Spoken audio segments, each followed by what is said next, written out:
Talking fishing, nothing but fishing, talking fishing. If it's facts about fishing that you want to know, then tune in, folks, cause this is the show. We'll show you all the right bait to use, so sit right back, you got nothing to lose.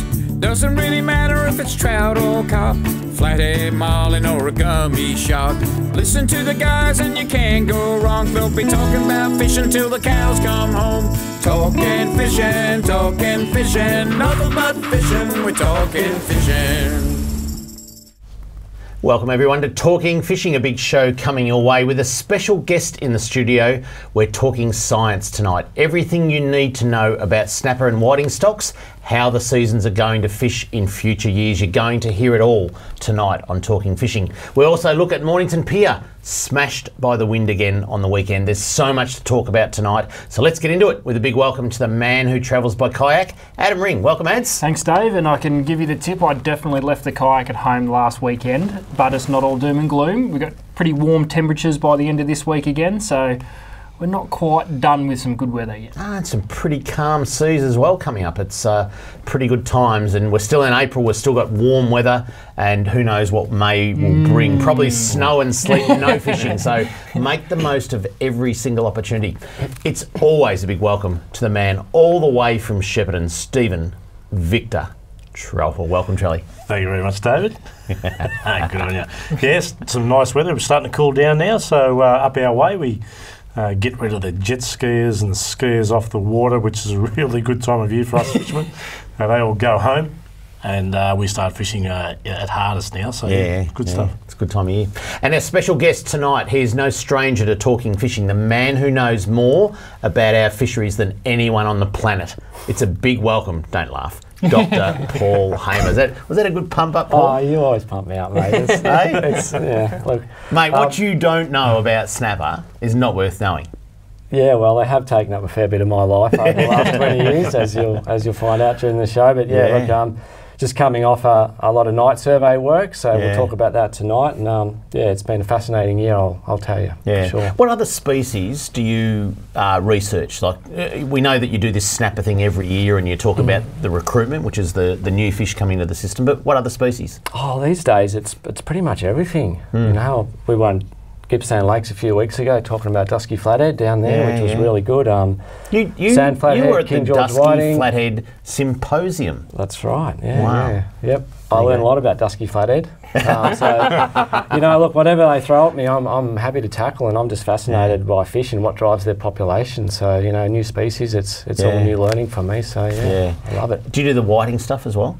Yep, King George Whiting, that was my bread and butter. That's where I started out. There you go. With the old Professor Greg Jenkins from Melbourne Uni. He's done a few talks for you over the years, so Swan Bay.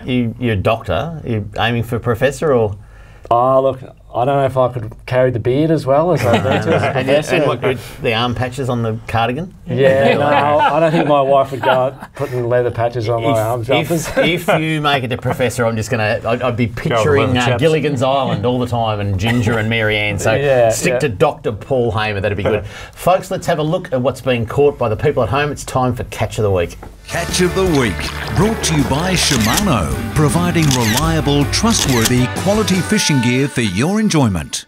All right, something that I don't reckon we know enough about, although the anglers that target them seem to know, and they're pretty cagey. But Paul, I'd be interested to hear what your thoughts are on this. Bernard Abrams was fishing out of Safety Beach and picked up this beautiful mulloway. Now, that's a fish and a half. That is a great fish. It's not a little soapy. No, it's not going back either. So, Paul, they must inhabit Port Phillip Bay. I mean, I know, so they go into those estuaries like the Patterson River system and Martha Cove, obviously, because that's Safety Beach. Do you ever come across... Up the Yarra, you know, that was a renowned spot for big mulloway years ago. The cagey people still fish there too. Yeah, even in the Werribee. But they must be breeding. Do you ever come across baby mulloway in your travels? Yeah, it's the early life of mulloway is a real mystery, you know, in general, and we've never found really small juveniles. Yeah. And by that I'm talking your sort of fingerlings. Yeah. The smallest ones you find are like the soapies in their estuaries. The theories and the science behind mulloway suggest that they spawn offshore. Really? And the larvae come in, or the little juveniles at quite late stages. So the bays are more sort of nursery areas for larger juveniles and feeding areas for big fish. But to be honest, Mulloway is one of those species that we've done a lot of work on in Victoria. And Lauren Veal from Glenelg Hopkins Nature Trust is running a tagging project at the moment, funded by RFL, to try and get a bit more information on their movements and their stock structure. And so interested to see what she finds out from that. But a lot of mysteries around Mulloway. An interesting species. Let's keep rolling with Catch of the Week. And Phoebe Ramsdale was out with the family off Rill and landed this lovely 49 centimetre flathead. Well done to Phoebe. It's a cracker, a couple of nice fillets there. Hopefully, beautiful couple of fillets. Hopefully you just hope that the kids love, you know, that in a bit of beer batter or breadcrumbs or whatever. And Phoebe, if you don't eat the fish that you catch, you got to, because it's that's what it's all about. You know, it's a great thing. Let's keep rolling through. David Rinaldi was out fishing with his father Brian, and look, these are making an absolute unbelievable taken another level in the last week. Yeah, Western Port. It's a lovely cuttlefish off San Remo. More and more of these cuttlefish, I've been banging on about them for a couple of years in Port Phillip, but just arriving into Western Port in bigger numbers that we're seeing now. Yeah, that's right. You know, here's another one, the Tyre Bank, which is the capital of Western Port for calamari, and Matt Kane got a lovely 4.93 kilo cuttlefish. I mean, they're difficult to hold at the best of times. He's doing well there, because that's, you know, every part of near 5 kilos. Yeah, that's a 10-pounder. Yeah. They're big fish, Trelly. Yeah. And they're absolutely delightful to eat. Like delightful. Not as tough as calamari, are they? They're a bit sweeter and softer. Yeah. We've got Corey Green on the show in 2 weeks' time, and we're going to ask him about these, because I'm sure he comes across a few. Surely. Yeah, he knows a bit about calamari, but I just wonder what he knows about cuttlefish, because it is fascinating. So, all right, let's keep going along, and over to Port Phillip Bay. Luke Marchetti, another cuttlefish, 4 kilos off the Portsea Pier. How good is that? Do you get small ones? You do. Last time I was out, I got some around the 12 to 15 centimetres long. They were tiny little babies. And they always go for big jigs. I was going to say, do you think we're seeing more because we're more inclined to fish bigger jigs these days? So we're sort of fishing that bottom third? Because they're not really a species that's going to come flying up out of, you know, they're going to fly up to the top, take a squidgy, hang under a float or something like that, are they? But I would have said in you know, 5 years ago, I got 1 cuttlefish to every 150 calamari, I reckon was the ratio. Now you can go out and target cuttlefish. So you've changed your techniques a little bit. Yeah, but the ratio of the average punter is catching more cuttlefish per calamari, I can tell you. Anyway, let's keep going. Devil Bend Reservoir is a famous spot for some big trout. That's a good trout. And have a look at that on a pink Tassie Devil. Shane Branch got a beautiful brown trout during the week. That's a good trout. Yeah, it is a nice trout. A place to go when the weather's no good to get out in the bay. It's on the Mornington Peninsula, and you just got to love. Shane knows a bit about trout. He's got some really good trout in his back catalogue of photos. There you go. Gets it done. Have a look at this young Max De Silva. His very first Murray cod. He was out with Dad, and pretty proud Dad as well, I reckon. But Max, a lovely 52 centimetre to kick off. That looks like a Dallas De Silva next to it. It does look like Dallas De Silva. Charlie, that's in anyone's books. That's a nice why cod. It wasn't at work. That's a lovely cod. Yeah, great little fish. That's a nice fish, isn't it? Yeah, great. That's a cracker, yeah. You didn't knock that on there, did you? Yeah, well, he's 52, but... What's that? He's got to be 55. So no. Stretch him out. You don't knock that one on the head. No, you don't. No, definitely. We 55. 55 to 75 is our slot limit. Dallas wouldn't have. A lot of people on their holidays, obviously over the school holidays. School is back, but a few photos sent in, and the first one was from Olivia Goodwin, a lovely 70 centimetre dusky flathead while holidaying up at Merimbula Lake. That's a good cracker. Now, Olivia's brother, Lachlan, mate, I've got to have a serious talk to him. A trevally just doesn't cut it when your sister's catching 70 centimetre flathead. Doesn't look like a bad trevally. It's not a bad trevally. Not a bad trevally, but... Did he find it in that flathead guts, or? Probably, yeah, mate. You got to get on the flathead. I want a 75 centimetre out of you next time, Lachlan. And have a look at this young Hunter Scott. He headed up to Jindabyne for the holidays. Now, that one says 4.4 pound. I reckon that's big. That's a big trout. Yeah, either that or Hunter's only 2 years old and just got a bit of hair or something, you know. That's a big trout. If you'd like to send in your pick of catch of the week, this is what you have to do. If you want to be like me and photo on TV, email your fishing pic to info@ifish.com.au. And next on Talking Fishing Fisheries News, and we take a look at how Paul Hamer catches snapper right after this. Talking fishing. We know what you'd rather be doing. We know what you've really got in mind. We know you'd rather be out fishing. And today's the day you're gonna wet a line. 'Cause every day's a good day. Stop wishing. Every day's a chance to drift away. Drift away. Every day's a good day for fishing. See it down and tackle world today. Talking fishing, nothing but fishing. We're talking fishing. Live from the studios of Channel 31 Melbourne, it's now time for some very fishy news. Tell you what, is there some big news or what this week? I'm going to get straight into it because we've got a lot to talk about with Paul, but a new fishing competition is coming to Victoria, and it was announced only a few days ago.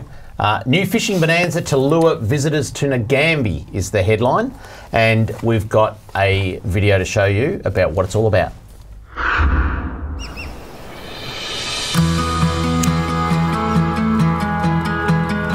It's beautiful, isn't it? One of Victoria's unsung gems, the stunning Ngambie Lakes. This time next year, this little piece of paradise will become home to Australia's richest freshwater fishing competition. There'll be more than $500,000 Aussie dollars in prize money. This is a competition for everyone, not just for dedicated anglers. There are prizes for golden perch and carp. Get on board and join me for an adventure you'll never forget. Go Fish Ngambie 2019. And there you go, Reece Creed, one of the former apprentices of the iFish program. Yep, so that's well done to right. Paul for getting that man up, and he's now the ambassador for the Go Fish Ngambie. A big thing, lots of prizes. The state government announced that last week, and I know it's a long way away, and we'll keep you up to date as things get closer. We just want to show you that that is about to happen next year and the year after. I think they've secured it for 2 years. $500,000 worth of prizes. So not a little competition. No, no, absolutely not. That's Now, pretty cool though. The next one. Amazing. Last week on Fisheries News, we announced that the Mornington Pier was going to get its new wave, what do they call them? Wave Resistant. breakers or something like that, or whatever. They're going to baffles. wave baffles. They're going to bolt them back on for the third time. Unfortunately, we got a little bit of wind on the weekend, and the Mornington Pier is not what it used to be a week ago. Let's have a look at the video of what happened. We're going to roll this and we'll talk during this, boys, but you can see there, you know, bits of timber. Look at the handrail on the left-hand side there now, and Mayhem. yeah, it cops it. The thing I don't understand, Trelly, is that they don't build them like they used to. I mean, that pier, before it was rebuilt, stood there for probably 60, 70 years. Have a look at that. Is it getting to a point now where, to be perfectly honest, it's just a joke? Oh, no, I thought you were going to say get a refund. Because it looks. Unfortunately, I didn't buy it at Kmart. It looks pretty, but it's one of the most Well, look at that. It's a mess. It doesn't look pretty anymore. No. The cheapest contractor was obviously taken. Well, that's a joke. How many times does it have to get smashed up? And the problem is that that has been the premier squid fishery for the last, what, 2 to 3 months? Yep, easily. Yeah. It's now closed. It's now fenced off to the public. And I don't know what the answer is, but it's something different than what they've got there now, because So that's... the answer is to, you know, not be cheapskates and sort the joint out, because every single time they go and do this, that happens. Yeah. It's not like we've never had a storm before. Yeah. Must have cost them like 3 times as much as a good one would have cost. Exactly right. Yeah, I'm tipping the new wave baffles aren't going to be on track to be installed, as we read out on Fisheries News last week. But anyway, a tradesman from Norway or something to come over who's got some real season. Yeah, that's right. I just can't work it out. It doesn't make sense to me. Such a good fishing pier. One of the best in Port Phillip Bay, and it's it'll be shut for the best bit of squid season. Yeah, closed again. And horrendous pictures, if you saw the pictures of the waves actually crashing over it. I know that, but the old one lasted. That's right. The new ones just ain't lasting. So, Paul, now we're going to have a look at some of the snapper work that you do, because every year you get out and about and you go and you do some stuff. We've got a little video that explains it all. Let's have a look at this. We've headed out tonight as part of our surveys of a range of sites in Port Phillip Bay. These sites cover the main nursery areas for snapper in central and western Victoria. What we find from these surveys tell us about replenishment of snapper populations all the way from Portland to Wilson's Promontory, including Port Phillip Bay and Western Port Bay.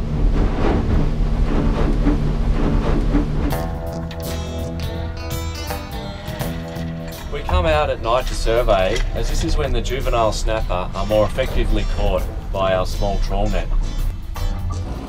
Over the last 23 years, fisheries scientists have built up an invaluable database that's allowed us to track long-term variation in the abundance of baby snapper, and has also shown us how variable the numbers are from year to year. Linking this data with other information gives us an understanding of what natural factors might be influencing these large fluctuations. One important factor we've learned about is the influence of the Yarra River flow, particularly during spring. This flow delivers critical nutrients that feed the food chain that supports the baby snapper larvae as they grow. Another critical factor is the seasonal water temperature dynamics. The eggs and larvae of snapper have strict temperature tolerances and do best between 18 and 22 degrees Celsius. So really it's an interaction between these two climate factors which is critical in determining how many baby snapper will survive. So this little fella here is 26 centimetres length, and actually that means he's probably around about between 2 and 3 years of age.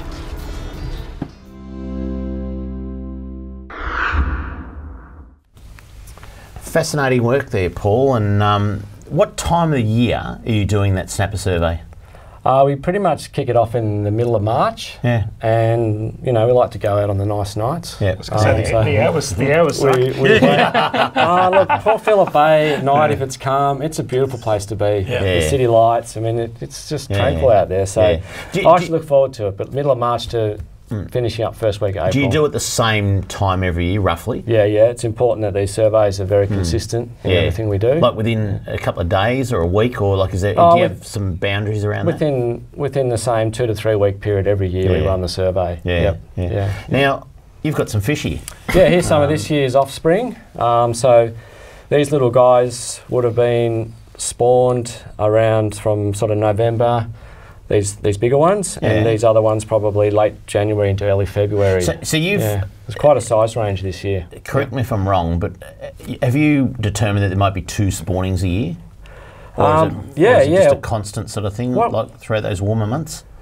The last 3 or 4 years, we're starting to see a lot more smaller fish this time of the year than we normally see. We mostly would see these 2 sort of larger size groups here, but now we're seeing a lot of smaller fish, and it seems like the fish is, you know how I said in the video, 18 to 22? Yeah. Well, that's on the way up in November, December, and it seems that there's another spawning run on the way down from 22 back down to 18. And we've been talking about on this show, like in our hotspots even, and again tonight, you know, that snapper tend to come on again as that water decreases through that prime temperature. Well, you know? That's really interesting because we found that with our So these are the ones here, just if we can get a close up. So they're only like a month old or so, are they? Yeah, so they spend about a month up in the water column, about 25 days, drifting around those little larvae, and then they settle down, and these guys will probably be close to 2 months old, maybe 2 and a bit.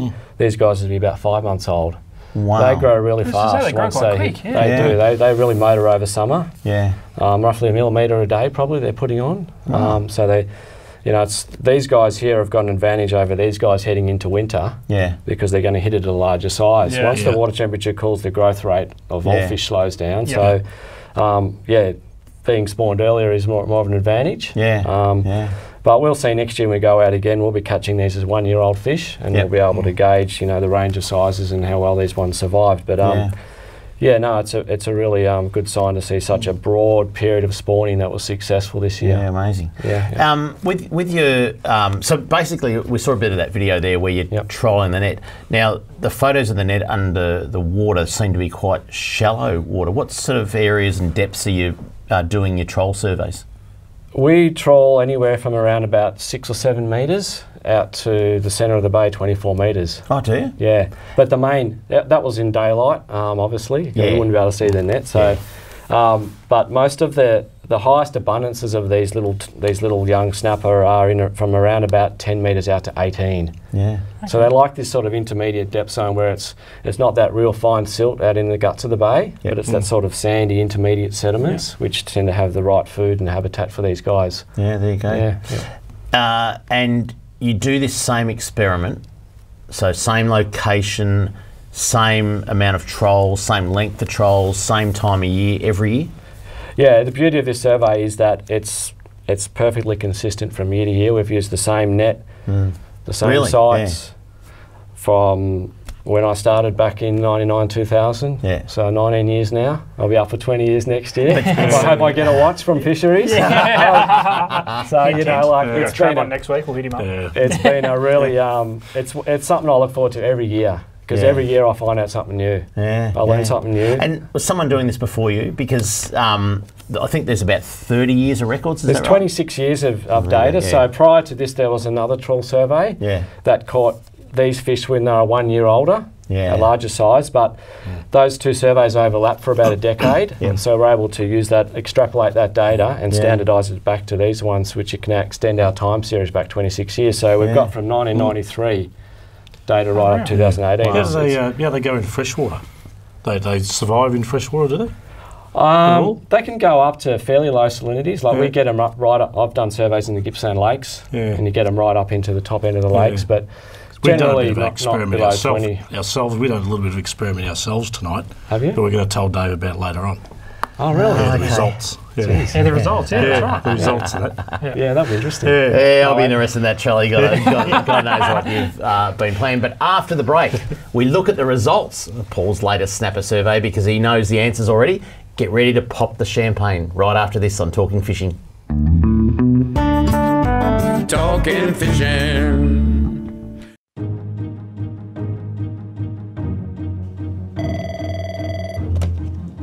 Good morning, spotters. Stephanie speaking.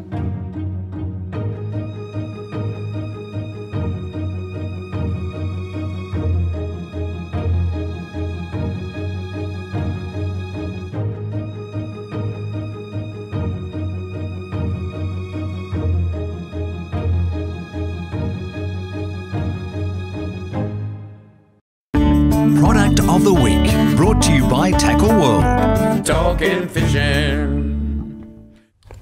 Now, something very, very special tonight for Product of the Week. We're going to have a look and introduce to you the brand new Shimano Stella, which is, in spin reel terms, the piece de resistance. This is the spin reel to end all spin reels because we are talking absolute premium stuff here. But I want to look at it from a little bit of a different angle. Generally, what we see from Shimano is they introduce their new technologies through the Stella, and over the course of the next few years, we'll see that filter down into other reels, which become more in the mid-range price point. So, by all means, have a good look at one of the most perfect spin reels you'll ever see, and we'll run you through the technology in a minute. But we have a short video first.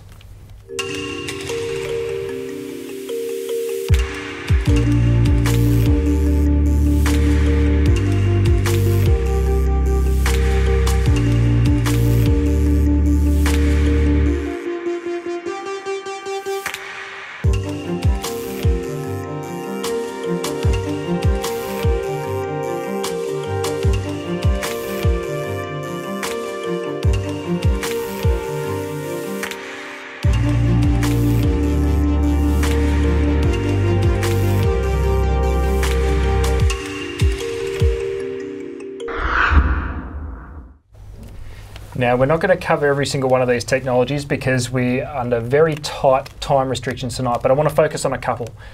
Hagani gearing, which we've been banging on about for a long time now, has actually been refined again, making the gearing to these reels twice as strong as the original Hagani gearing, which we have been talking about.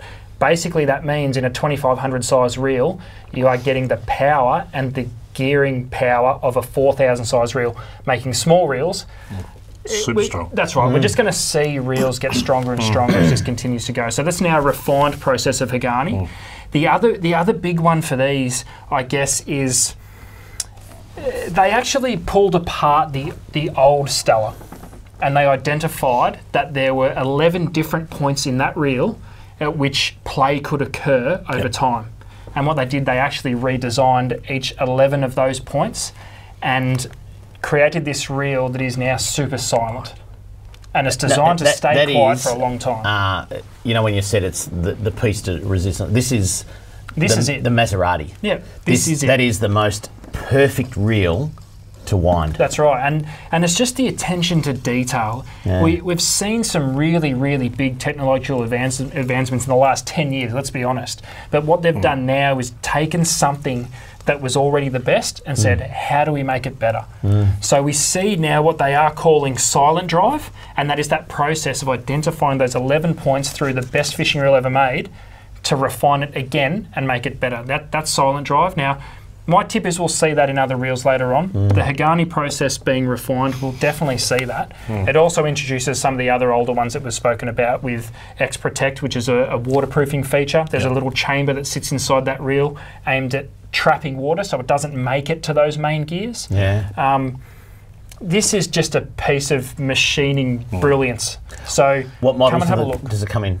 Standard Shimano model, so from a 1,000 through to a 5,000. So they never used to make this range up to a 5,000. No, you went to a 4,000. That's right, and I think the reason for that, we've seen such an explosion in 5,000 size reels.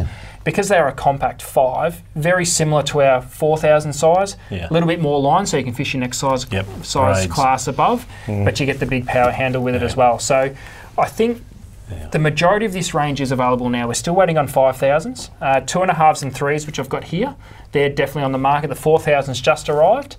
Done something with the gears. What's that? Done something with the gears? Yeah, which is the Hagani gearing. Rounded off. Yeah, they've sorted that. They've also refined the process of the micro module. So basically those really fine teeth on the gears, they've refined that further again. Smoother, rounder. Basically we get the smoothness for a long time. Magic smoother. They are incredible. So jump in and have a look. Yeah. All right, let's get into it. There's some information that Paul's got that he wants to share with the whole of Australia, if not the world, Paul. We want to know, how did the 2018 survey go? Should we put up the graph? Let's put up the graph and you explain just how good it's been. That's not a typo, is it? You got to sort of not be focused in on the bottom part of the graph, because the 2018 year is just sitting up there way above all the rest. So this graph is basically a history of replenishment of the snapper fishery in Western Central Victoria, the Western stock, since 1993. And a lot of guys who have fished the last decade or so remember the period around 2010, 11, 12, 13, and the fishery was absolutely booming. Most people went out and caught a fish every trip, adult snapper over 40 centimetres. Get your bag easily.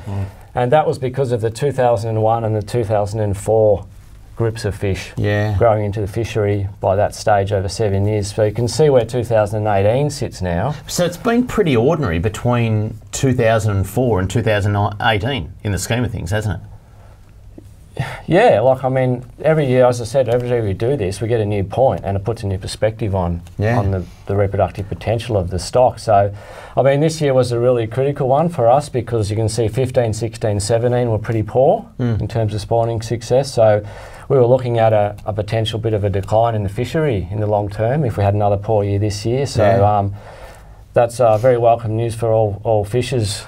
There you go. In snapper. Can I just, boys? Can we just have a shout? Raise our empty glasses. Well done to a good snapper recruitment. Charlie. Coming up. There you go. Because all the mums and dads out there in the snapper world that. We are in for good times, Paul. Yeah, like all the planets aligned this year. It's just amazing. I noticed those years. Would that have something to do with dry years? Yeah, in your opinion, what led to 2018 being so successful? Because you look at it from our perspective, and we've had really dry summers. We had an okay winter as far as water, but you wouldn't say we had an excessively wet. What caused it? So the great thing about being able to maintain this type of survey over such a long period is we can relate those peaks and troughs to environmental conditions. And we also had opportunity in the early days to look at surveying the numbers of the little tiny larvae. So these are 1 to 2 week old snapper, And we found that the numbers of those were correlated with the numbers of the smaller juveniles a few months later. So whatever's affecting these peaks and troughs is happening in the first 2 weeks of life of a snapper.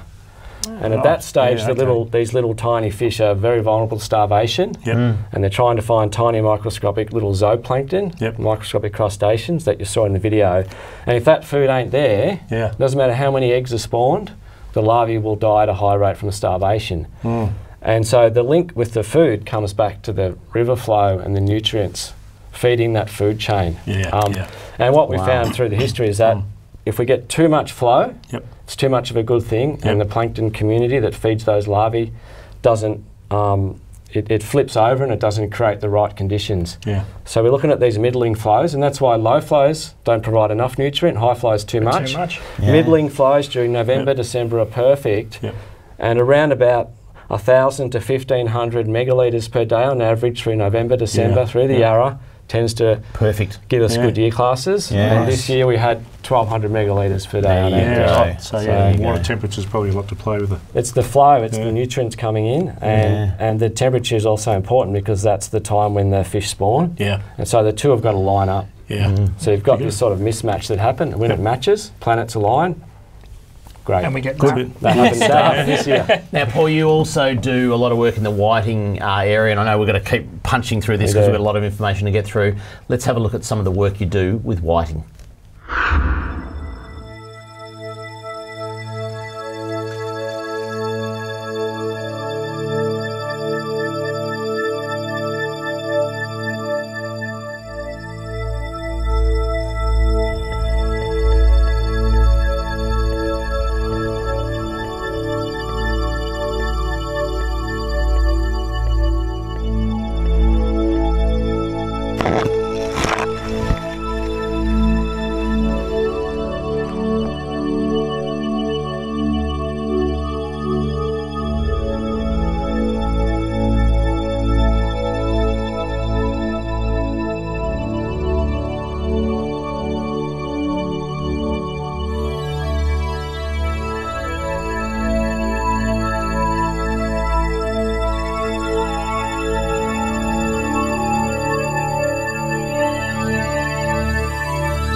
Some pretty amazing stuff being done by Paul and his team, and it has been a pretty poor whiting season, but up next, Kramer's mailbag, and we reveal the whiting survey results right after this on Talking Fishing. Talking Fishing. From apparel to footwear, the Performance Fishing Gear collection is built for fishing of all kinds. Whether you wade in sun-scorched saltwater flats, hike into mountain rivers, or fish anywhere in between, we want to keep you out there and keep you protected. As well as pants, shorts, and vented shirts, the collection includes arm sleeves, neck gaiters, hats, and shoes with drainable midsoles. The apparel and footwear in this line are built around fishing, but can be used in any setting, handling the toughest environments. Talking fishing, nothing but fishing, we're talking fishing.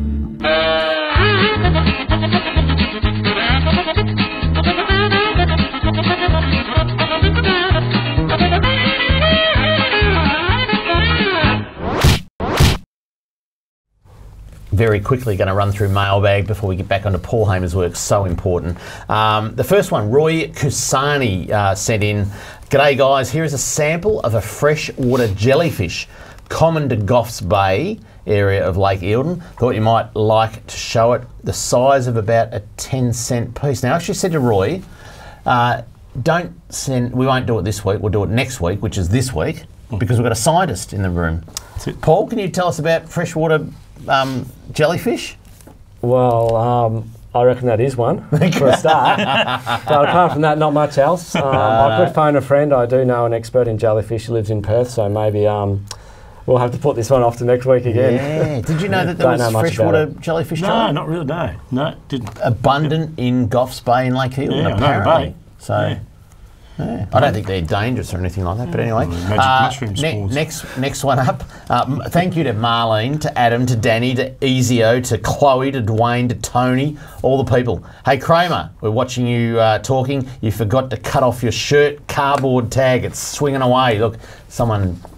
Last week I forgot to take the tag off the shirt, boys. You're getting old and senile. Oh, I know. God. Like those people come in sniffing his armpits and they hang it back on the shelf. The problem is the good friends at Columbia, they just send us these shirts and, you know, tonight you can see the lines straight out of the packet and left the tag on last week. You did it the other week too, Trelly. Yeah, you got copped a bit on social media.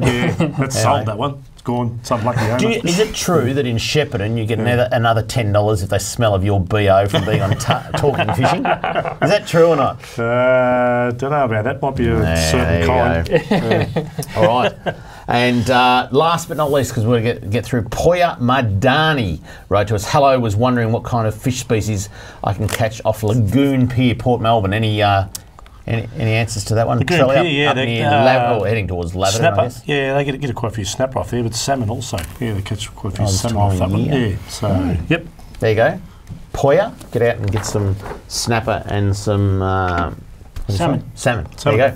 If you'd like to write into Kramer's Mailbag, this is what you do. Send your mail to Kramer's Mailbag, PO Box 734, Patterson Lakes, Victoria 3197, or email kramer@ifish.com.au. All right, back with Paul Hamer, the fisheries scientist from down at Queenscliff, and what Paul doesn't know about snapper and whiting isn't worth knowing. So, Paul, now, we looked at the video before the break on the whiting. Is that again, an experiment that you do every year, exactly the same spots? Yep. No, it's important that these surveys that we do are consistent, so we don't confound the data by doing things differently from year to year. So no boat involved in that one? No boat. No. It's the cheapest, simplest survey we do, and that's why it's lasted so long. Yeah. Started by Greg Jenkins years ago. We were sort of doing this work as part of other research projects, and the monitoring stemmed out of that. So it's good to have these nice, cheap surveys we can do that give us really valuable information year after year. Yeah. Now you've got a few whiting. I'll just get your beer out of the way, Paul. Yeah. So these are the little. Give you an idea of the. Oops, I just dropped in. Lucky I've got another one here. They're big ones. In fact, these whiting, Paul, you got another one. They are actually about the size of Trelly's PB. That's right. So you can see the scale of these things. I think it's zoom in. Put it over. Not over your white, over your blue. Get onto another. Down a bit. There you go. Yeah. Focus. Focus. Yep, you're fine. There you are. Look at that. His eyeballs. That's about a 20mm King George whiting. And these little guys that come into Port Phillip Bay and Western Port and Corner Inlet from the ocean, that's where they spawn, somewhere out there, we think well to the west of Port Phillip. They spend about 100 days over the winter battling the elements out there. Somehow they find their way. Top of the water column again? Or probably up in the top 50 metres or 20 or 50 metres or so. Drifting in the currents, which run from west to east during the winter. Find their way into the bay. Somehow they make that journey through the winter and find the seagrass, which is their preferred habitat when they come into the bay, settle into the seagrass, and like the snapper, they settle in August, they start. But like snapper, once they hit that nursery habitat, they grow really fast. Yeah. And these guys. So when did you do this survey? This is done in October, November every year. Yep. We run it twice. We go out twice. Imagine coming back, Dave, and you come back and you think, oh no, I'm whiting. I've got to drift around for so many 100 days. And I'd be scared in 25 to 50 metres. You wouldn't go to sleep, would you? No. It's an amazing journey, seriously. It's one of those things that happens out in the ocean that no one really realises, that these little guys, when you're catching a whiting next time you do, think about where it's come from. And what it had to do to survive. I know where it's heading. No such thing as catch and release most things, don't they? So, Paul, let's have a look at the results of your survey from October, November last year. Now, to me, that says that it's the third best on record. It's the third best since we started the survey in '98. We probably should have done King George whiting first because it's pretty underwhelming compared to Snapper. I'll take third best any day on King George. Well, that's pretty good. I think back to about 2016 or 15 when the whiting fisher was really good. That came from the 2013 peak there. Yeah. So it takes 2 years for whiting to grow to legal size. Yep. And then they're in the fishery in the bay for about 2 years. And then they migrate out to the coast where they spend the rest of their lives. So you've got 2 years on each group. Yeah. So the fishery goes up and down a lot. Yep. Yeah. So what happened this year? I mean, last year was, I would have to say, one of the best years I've had on the King George whiting. And it even fished well through winter.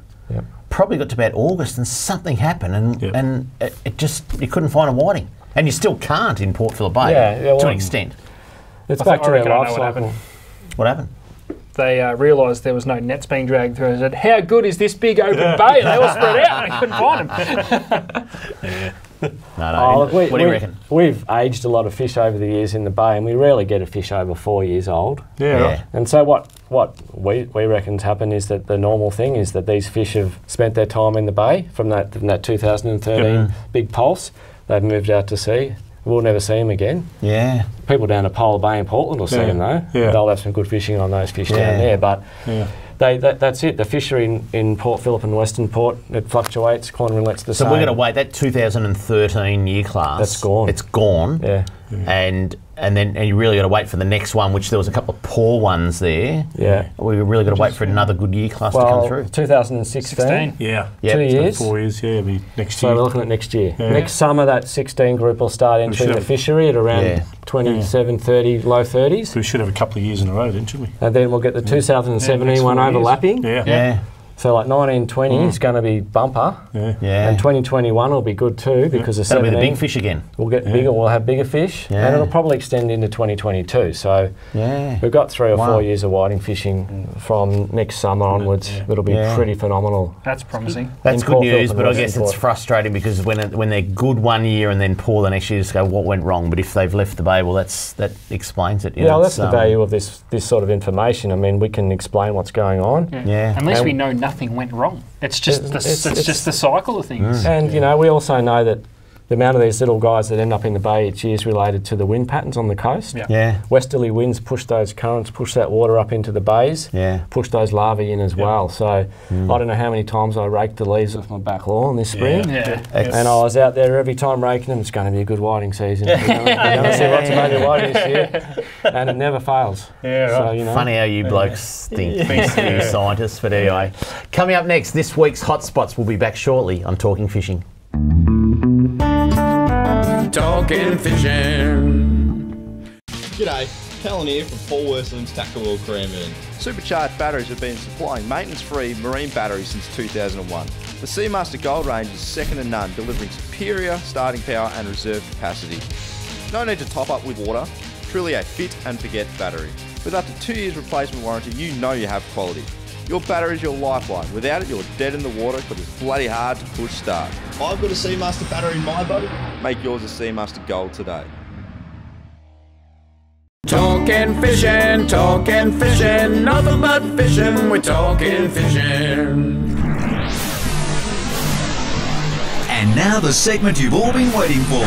Hotspots, brought to you by Seamaster Batteries. Make yours a Seamaster Gold today.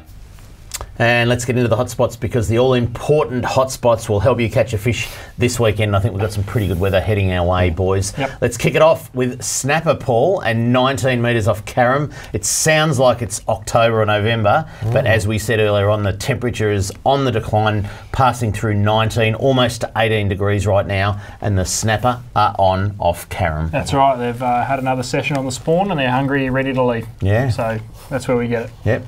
Let's head down to the Mornington Peninsula if you're after Calamo. They actually are widespread on the Mornington Peninsula, but Sorrento Moorings is fishing pretty well if you want to get out of that wind, particularly a southerly, and it's a bit cool because they are starting to be cool winds, and you can feel the chill a little bit in some of the mornings. The Sorrento mooring is quite good calamari. Bit of size in the calamari down there? There's some good size too, yeah. Best fished on a bit of a slack tide because it can rush pretty quickly through there. Let's head over to Western Port and the Tiab Bank, always the capital of calamari, but there's a lot of cuttlefish being caught in Western Port, Trelly. It's come up a few times, isn't it? Yeah. Hot spots, I noticed, yeah. It's the place to go. I just think people, I don't know, they're just catching more cuttlefish. Yeah. Simple as that. Yeah, Corey Green's going to tell us 2 weeks' time he's on. Also next week, I should mention Travis Dowling will be joining us in the studio. So there you go. Joining me in the studio. Joining you. Flinders Pier is the next hotspot. Calamari again for a land-based option. That would be your number one land-based option. Definitely, especially for big calamari. That's the go-to. On the high tide? High tide, and always, while you're throwing a squid jig around, have a nice long 12-footer surf rod with a silver whiting under a float. There you go. Good advice. Now, for the next hotspot, I went back through our fishing reports, which we have many, many years of. Oh, I like this one. And I look back, and it was this weekend last year that we saw a whole lot of barrel tuna turn up at Portland. So we're going to predict, as our hotspot says, that at Portland, there are going to be barrel tuna within the next week. It's a big call. Big call. Let's see next week. Let's just see what comes up in the photos of Catch of the Week. But I'm just saying, I look back on history a bit like you look back at your data, Paul, and it's the same time, every year you do your experience. I'm telling you. Dave's got a barrel graph. Got a barrel graph. And this weekend last year was when they turned up. So plenty of small ones down there, I'm hearing. Plenty of small ones. But the barrels will come, Charlie. Trust me. All right, now lucky last, lake ties. Fish it before it starts getting a bit cold. There's some good dusky flathead coming out of there. You've done a bit of work and you're at the Dusky Flathead Symposium, Paul. It's a great place, lake ties, isn't it? Oh yeah, it's definitely the pick of the bunch in terms of quality fish. Yeah. Definitely. Early mornings. Yep. Best times. Yep. Early mornings, late evenings. We all struggle with them. So I won't be catching a big dusky flathead this season. Bottom of the tides are good too. Yeah, except when the entrance is closed, then it doesn't matter. Yeah, it still works for some reason. It does. It's funny. It's like Barramundi. Barramundi and Hazelwood fish the tide change. I don't know why. It's just the way it is. Something about it. But anyway, there you go. Paul, let's just quickly, we wanted to touch base again on the snapper stuff. So back on the snapper, the big year class that came through spawned this season. When will we see that in the fishery as catchable size fish? Yeah, about 4 years' time, you'll start to get legal size pinkies coming through. What's that, 28? 2022. Oh, well, they're not legal. 4 years' time. It's 2018 plus 4 equals 2022. Oh, I thought you meant 22 centimetres. Year 2022. Right? Oh, yeah, okay, yeah. And then, and what size will they be? They'll be that sort of 28, 30s, the low size, northern reefs of the Bay Area. But 2025 is when they'll hit that adult over 40 centimetre fishery. Yeah. So 2025. 3 kilo and getting... Yeah, getting up. You know, for a few years after that, there'll be a lot of 2 3s. Yeah. But, who knows, the biggest year class we've seen in 26 years. So we might see good fishing for 5, 6, 7, 8 years on that year group. True. So 2025, it's going to go up. Yeah. Adult Imagine snapper. if you had that sort of data from 30, 40 years ago. It'd be interesting, wouldn't it? Because when you see a lot of photos of old fish and big fish from years gone by, but maybe the pressure wasn't there. Now there certainly is some pressure on fishing and the amount of recreational anglers that get out on the snapper, but it seems to be sustainable. Yeah, we're definitely getting these good spawning events every 5, 6, 7, 8 years. And we're getting some reasonable ones in between. So as long as we keep seeing that, we're pretty happy with the way things are going. If we start to see low ones consecutively over 4 or 5 years, then we can start to think, well, we need to keep some fish in the bank, build some resilience into the fishery because the environment's uncertain. Charlie and I were quite inspired by the science behind tonight's show, so we decided to conduct a little bit of an experiment of our own. If you could just grab your water bottle, please, Dave, It turns out you can't revive small snapper in fresh water. Jeez. I've been drinking from that all night. There's a bloody snapper in my water bottle. Turns out they don't go all right in fresh water. I thought it was a bit salty. Yeah, it was alive. He's dead now. I'll tell you what. Paul?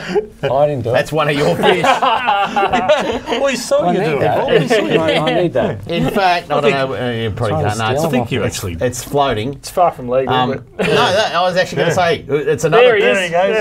It's another PB of trellies. But anyway, there you go. Get the ear bones out of that. Yeah. Talking about the ear bones, so... Do you? You probably don't need to age that fish, do you? I mean, but how far can you detect, like the actual date it was born or anything like that? Yeah, from with the ear those bones? little guys. With big fish, we can see yearly rings in their ear bones, like tree trunks. Yeah, and that's how we know how long it takes for them to get to the fishery and all that kind of thing. But with these guys, they have daily rings. Yeah. So I can work out the day that fish was born. Is that right? By looking up its ear bones. That's pretty epic. Yeah. And from that we can put together all the time period during the summer which produced most of the surviving babies. And then we can look at what the environment was doing over that period. Yep. And can you actually track back to sort of like the system they come out of, like the freshwater with the yellow belly? They're starting to do that? Oh, we've done that with snapper years ago with the otoliths, looking at the chemistry in the ear bones. I think that's what you're referring to, and that's how we've worked out how Port Phillip Bay is the main source of replenishment for that whole western stock. It's incredible, isn't it? Yeah, it's pretty cool. Information from that. Port Phillip Bay is so important to snapper. Can't hide now. Yeah. No, but the good thing is that, like people say, what's the point of this research? It's to help make management decisions. If we'd have had another poor recruitment year, we may have been looking at tighter bags or different size limits or something. And now you know that there's a bit of recruitment in the system. It's and you do often get the comment, don't you, about if the systems are going this way, why don't we reduce the size of them? We don't have to because it's managed. Don't need to because we know what's coming. There you go. We can forecast the future, and that's of great value to management. Wouldn't mind the Tatslotto numbers if you could, Paul. But anyway, that's it for Talking Fishing. We hope you enjoyed the show. Thanks so much to Paul Hamer for coming in. If there's anything you would like to rewatch from Paul Hamer's information tonight, this episode is up on the Talking Fishing Facebook page now, or you can watch a replay of the show this Thursday and Saturday morning. Just check your guide on Channel 31. Next week, Adam is in the hot seat. And a special guest, Travis Dowling, the head of fisheries, joins the show next week as well. Until we see you again next Tuesday on Talking Fishing, please stay safe on the water and enjoy your fishing. Talking fishing, nothing but fishing, we're talking fishing. We got all you need, just take a look. Watch those fish jump on your hook. So just relax and take your time. Enjoy the show, then drop us a line. Talking fishing, nothing but fishing, we're talking fishing. Talking fishing, nothing but fishing, we're talking fishing. Talking fishing. Have a good weekend, Mr. Walker. You too, son.